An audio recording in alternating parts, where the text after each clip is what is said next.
Hi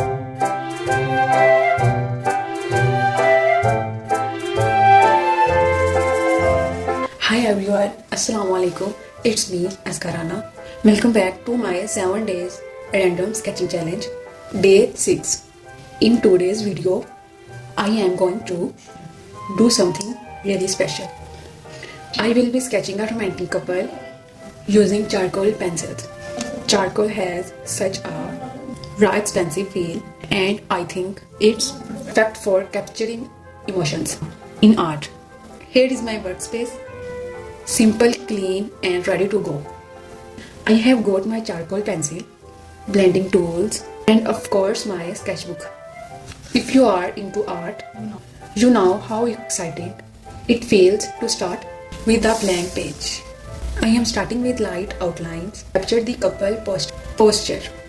The key is to keep it gentle at first because charcoal can get dark quickly. I want to show the closeness between them.